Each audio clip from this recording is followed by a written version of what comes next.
ಮುದ್ಗಲ್ ಪಟ್ಟಣದ ಮೊಹರಂ ಹಬ್ಬಕ್ಕೆ ಬರುವ ಮಹಿಳೆಯರಿಗೆ ಸಂಚಾರಿ ಶೌಚಾಲಯ ನಿರ್ಮಿಸಬೇಕು ಎಂದು ಕರ್ನಾಟಕ ರಕ್ಷಣಾ ವೇದಿಕೆಯ ಕಾರ್ಯಕರ್ತರು ಮುಖ್ಯಾಧಿಕಾರಿ ಹಾಗೂ ಗ್ರಾಮ ಲೆಕ್ಕಾಧಿಕಾರಿಗಳಿಗೆ ಮನವಿ ಪತ್ರ ಸಲ್ಲಿಸಿದರು.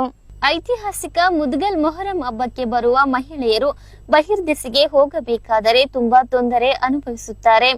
ಆದ ಕಾರಣ 10 ರಿಂದ 15 ಸಂಚಾರಿ ಶೌಚಾಲಯಗಳನ್ನು ನಿರ್ಮಿಸಬೇಕು ಹಾಗೂ ಪಟ್ಟಣದಲ್ಲಿ 8-10 ದಿವಸಕ್ಕೆ ಒಮ್ಮೆ ಕುಡಿಯುವ ನೀರು ಸರಬರಾಜು ಆಗುತ್ತಿದ್ದು, ಇದರಿಂದ ಪ್ರತಿಯೊಂದು ಮನೆಯಲ್ಲಿ ಹಬ್ಬಕ್ಕೆ ನೆಂಟರು ಬರುವುದರಿಂದ ಬಳಕೆಗೆ ನೀರು ಸಾಲದೆ ತುಂಬಾ ತೊಂದರೆ ಆಗುತ್ತಿದ್ದು, ಪ್ರತಿ ವಾರ್ಡ್ಗಳಿಗೆ ಟ್ಯಾಂಕರ್ ಮೂಲಕ ಪ್ರತಿನಿತ್ಯ ಕುಡಿಯುವ ನೀರು ಸರಬರಾಜು ಮಾಡಬೇಕು. ಪಟ್ಟಣದಲ್ಲಿ ವಿದ್ಯುತ್ ದೀಪಗಳ ಅಲಂಕಾರ ಮಾಡಬೇಕು ಹಾಗೂ ಜಾತ್ರೆಯಲ್ಲಿ ಹಾಕಿರುವ ಅಂಗಡಿಕಾರರಿಂದ ನಿಗದಿತ ದರಕ್ಕಿಂತ ಹೆಚ್ಚಿನ ದರ ವಸೂಲಿ ಮಾಡದಂತೆ ಕಟ್ಟುನಿಟ್ಟಿನ ಆದೇಶ ನೀಡಬೇಕು ಎಂದು ಕರ್ನಾಟಕ ರಕ್ಷಣಾ ವೇದಿಕೆ ಲಿಂಗಸುಗೂರು ತಾಲೂಕಾ ಅಧ್ಯಕ್ಷ ಜಿಲಾನಿ ಪಾಷಾ ಹಾಗೂ ಮುದ್ಗಲ್ ಘಟಕದ ಅಧ್ಯಕ್ಷ ಎಸ್ಎ ನಯೀಂ ಇವರ ನೇತೃತ್ವದಲ್ಲಿ ಉಪ ತಹಸೀಲ್ದಾರರ ಮುಖಾಂತರ ಲಿಂಗಸೂರು ಸಹಾಯಕ ಅವರಿಗೆ ಮನವಿ ಸಲ್ಲಿಸಲಾಯಿತು.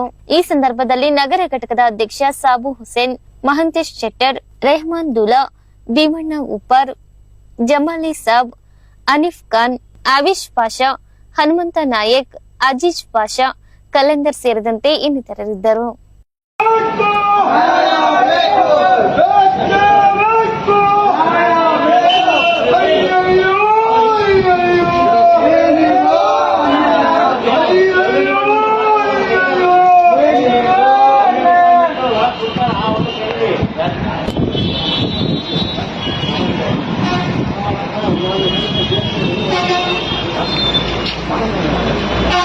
ಐತಿಹಾಸಿಕ ಮುದ್ಗಲ್ ಪಟ್ಟಣದ ಮೊಹರಂ ಹಬ್ಬಕ್ಕೆ ಪ್ರತಿ ವರ್ಷ ಲಕ್ಷಾಂತರ ಜನ ಭಕ್ತಾದಿಗಳು ಈ ಮೊಹರಂ ವೀಕ್ಷಣೆ ಮಾಡಲಿಕ್ಕೆ ಬರ್ತಾರೆ.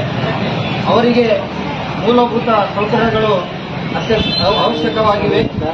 ಮೊನ್ನೆ ನಡೆದಂಥ ಜೋಕಾಲಿಯ ಹಾಗೂ ಅಂಗಡಿಗಳ ಟೆಂಡರ್ನಲ್ಲಿ ಪುರಸಭೆಗೆ 8 ಲಕ್ಷದ ಮೇಲೆ ಆದಾಯ ಬಂದಿದೆ.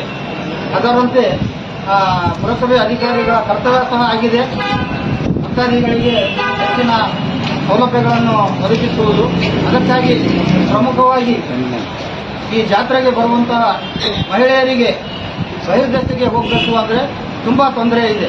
ಅದಕ್ಕಾಗಿ ಆ ಮಹಿಳೆಯರಿಗಾಗಿ ವಿಶೇಷವಾಗಿ ತಾವು 10-15 ಸಂಚಾರಿ ಶೌಚಾಲಯಗಳನ್ನು ಮಾಡಬೇಕು ಅಂತೇಳಿ ನಮ್ಮ ಒಂದು ಒತ್ತಾಯವಾಗಿದೆ. ಅದರಂತೆ ಇಲ್ಲಿ 10-12 ದಿವಸಕ್ಕೆ ಒಮ್ಮೆ ನೀರು ಬರ್ತಾ ಇದೆ. ಅದಕ್ಕಾಗಿ ಏನಿದೆ, ಪ್ರತಿಯೊಬ್ಬ ಮುದ್ಗಲ್ಲಿನ ಪ್ರತಿಯೊಬ್ಬರ ಮನೆಯಲ್ಲಿ ನೆಂಟರು ಬಂದಿರ್ತಾರೆ. ಅವರಿಗೆ ಈ 8 ದಿವಸಕ್ಕೊಮ್ಮೆ ಬರುವಂತ ನೀರೇ ಸಾಲುವುದಿಲ್ಲ. ನೆಂಟರು ಬಂದ್ರೆ ಅವರಿಗೆ ನೀರಿನ ಒದಗಿಸಬೇಕಂದ್ರೆ ತುಂಬಾ ತೊಂದರೆ ಆಗ್ತದೆ. ಅದಕ್ಕಾಗಿ ಪ್ರತಿಯೊಂದು ವಾರ್ಡಿಗೆ ನೀವು ಟ್ಯಾಂಕರ್ ಮೂಲಕ ನೀರು ಸರಬರಾಜು ಮಾಡಬೇಕು ಅಂತೇಳಿ ನಾವು ಒತ್ತಾಯವನ್ನು ಮಾಡ್ತಾ ಇದ್ದೇವೆ. ಯಾಕಂದ್ರೆ ಪ್ರತಿ ಬಾರಿ ಏನಿದೆ ಮನವಿ ಕೊಡ್ತೀವಿ, ಆಯ್ತು ನಾವೆಲ್ಲ ಸರಬರಾಜು ಮಾಡ್ತೀವಿ ಅಂತೇಳಿ ಲೆಕ್ಕಪತ್ರ ಹಾಕ್ತಾರೆ, ಆದ್ರೆ ನೀರು ಸರಬರಾಜು ಆಗುದಿಲ್ಲ. ಅದಕ್ಕೆ ಈ ಬಾರಿ ಏನಾದ್ರೂ ಆ ಥರ ಆದ್ರೆ ನಾವು ಇಲ್ಲಿ ಪುರಸಭೆಯ ಮುಂದೆ ಧರಣಿ ಮಾಡಬೇಕಾಗ್ತದೆ. ಅದಕ್ಕಾಗಿ ನಮ್ಮ ಅಧಿಕಾರಿಗಳು, ನಮ್ಮ ಪುರಸಭೆ ಅಧಿಕಾರಿಗಳು ನೂತನವಾಗಿ ಬಂದಿದ್ದಾರೆ. ಅವರು ಹೆಚ್ಚಿನ ಒಂದು ಕಾಳಜಿ ವಹಿಸಿ ಜನರಿಗೆ ಪ್ರತಿಯೊಂದು ವಾರ್ಡಿಗೆ ಪ್ರತಿನಿತ್ಯ ಟ್ಯಾಂಕರ್ ಮೂಲಕ ನೀರಿನ ವ್ಯವಸ್ಥೆ ಮಾಡಬೇಕು ಅಂತೇಳಿ ನಾವು ಒತ್ತಾಯವನ್ನು ಮಾಡ್ತಾ ಇದ್ದೇವೆ. ಅದೇ ರೀತಿಯಾಗಿ ಈ ಅಂಗಡಿಕಾರರಿಂದ ಹೆಚ್ಚಿನ ಒಂದು ದುಡ್ಡನ್ನು ವಸೂಲಿ ಮಾಡುವಂತವರು ಇದ್ದಾರೆ. ಆಮೇಲೆ ಇಲ್ಲಿ ಬಹಳಷ್ಟು ದೌರ್ಜನ್ಯ ಮಾಡಿ ಗುತ್ತಿಗೆದಾರರು ಹೆಚ್ಚಿನ ದರ ವಸೂಲಿ ಮಾಡ್ತಾರೆ. ಅದಕ್ಕೂ ನೀವು ಕಡಿವಾಣ ಹಾಕಬೇಕು ಅಂತೇಳಿ ಈ ಸಂದರ್ಭದಲ್ಲಿ ಒತ್ತಾಯವನ್ನು ಮಾಡ್ತಾ ಇದ್ದೇವೆ.